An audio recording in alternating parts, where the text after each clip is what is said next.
It begins with silence. A silence 400 kilometers above the Earth. But silence in space doesn't mean peace. Up here, there's no rescue. No second chances. Just a thin layer of steel between survival and something unimaginable. Something's wrong. Something's moving. Inside the International Space Station, lights flicker. Sirens scream. Metal groans. A voice cuts through static. Seal the hatch. Now and then, silence. But the kind of silence that crushes you. The kind that means something terrible just happened. Just days earlier, it was history in the making. The eyes of Earth turned skyward as 6 scientists aboard the ISS prepared to examine humanity's greatest discovery, the first sample ever retrieved from Mars. A sealed canister, a sliver of red Martian dust, and inside it, a single dormant cell. It looked harmless, microscopic, peaceful, but the universe doesn't play fair. They called it Calvin, after a school on Earth that named it through a public contest. Cute, right? Calvin had no eyes, no face, no voice, but Calvin had instinct, and instinct is a powerful thing. In the sterile white glow of the lab, Calvin awakens. Under microscopes and gloved hands, it begins to move. It reacts to stimuli. It grows. Day by day, it becomes more complex, more intelligent. It stretches its tendrils toward light, to warmth, to motion. The crew is amazed. The world is celebrating. Headlines explode. First contact. Martian life confirmed. But science is never simple, and nature is never kind. One day, Calvin stops moving. It goes dormant again. No response. The scientists apply a mild electrical shock to stimulate it. It wakes, but this time, it doesn't like being touched. The first death is swift, shocking. The crew wasn't ready. Calvin was. Its movements are now deliberate. Its strength is unimaginable for something so small. It crushes tissue, bursts arteries, escapes through vents, and it learns. With every second, it learns. Panic spreads across the ISS. The joy of discovery rots into dread. The crew seals off sections, runs tests, tracks it with thermal scans. But Calvin is ahead of them, always.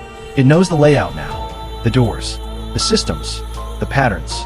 It knows them, and worst of all, it's still growing. What was once a bright, floating lab is now a shadow-drenched tomb.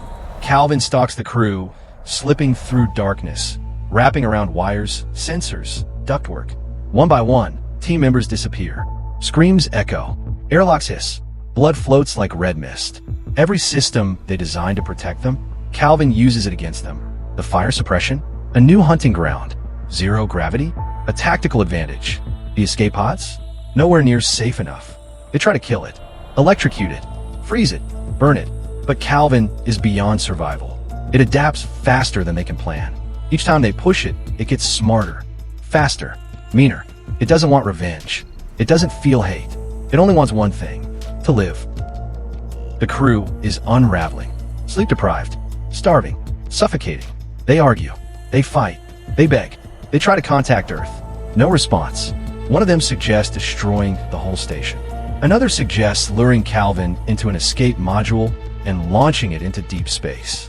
None of it's certain, none of it's safe, but they're out of time.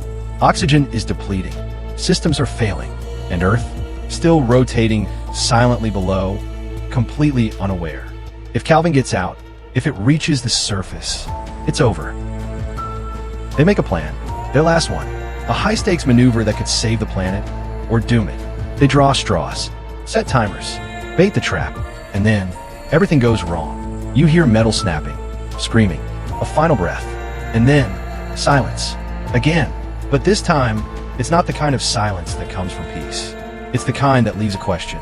The kind that leaves you staring at the sky, wondering, what do we bring back? What do we wake up? And what if it's not the only one? We thought we were the dominant species. We thought we were ready. We thought we were alone. But we were wrong. This isn't just a story about discovery. This is a warning. Because in the dark corners of the universe, life doesn't need permission. It doesn't need a reason. It just needs a way in. This is not science fiction. This is not fantasy. This is life. And it's only just beginning.